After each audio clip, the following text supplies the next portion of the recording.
और मेरे साथ अमरजीत भाई हैं और ये मेरा भाई छोटा भाई शंकर है और गिरजेश भाई हैं और इधर मेरा अरुण भाई है, सभी लोग हैं। और कहे के बाद माता लोग हाथ हल्का हल्का ताली बजे कि जबनी हंसी सवाई मैया अब राम जी के दिहादू हो कि है हंसी सवाई तने गंगोछी मिल जाओ हमरा गंगोछी भाव चलता माई के दरबार में जाके कह देगी माई हमरा समय कैसा नसीब दे दी, हमरा जो भी बात का ताली चाहिए बस कि जबने हंसी सवाई मैया अरे राम जी के दिहलू हो कि है हंसी सवाई ताली बजा के कहे के बाद दोनों हाथ उठा के सबके ताली बजा के कि हमारा सैनियों के दीना माई है सवार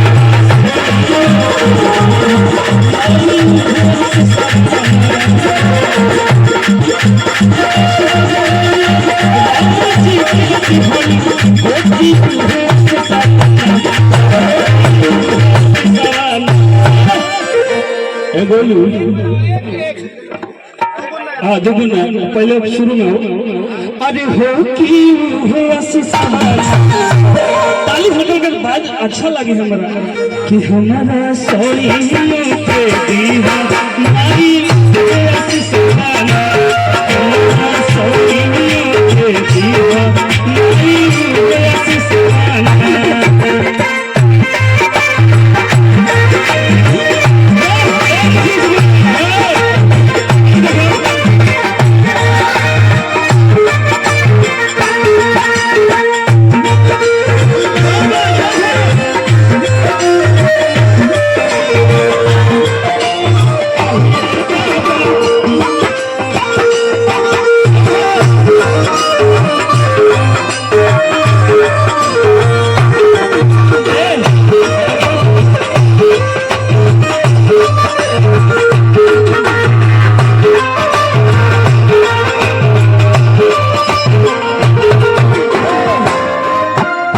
थोड़ा बजाऊंगा क्योंकि गाना कम बा,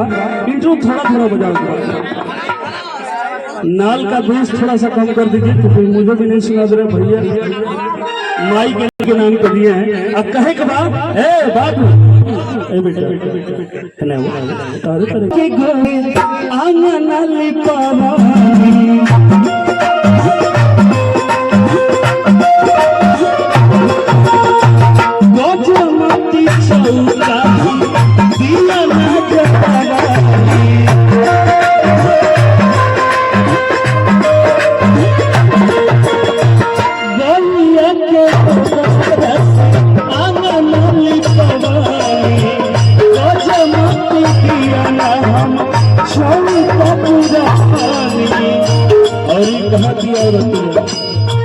जबने आंसू सवाई मैया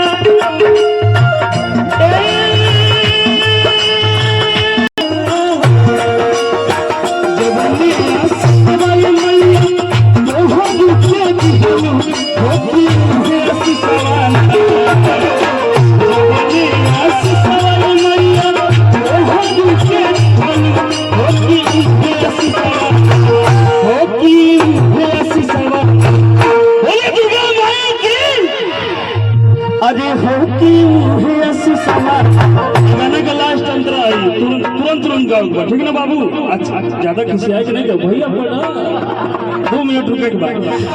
ताली बजा के सबका दुगुन में कि हमारा अरे सैनियों के दीवा आई ताली बजा के कि हमारा घुस बजाओ कि हमारा सैनियों के माई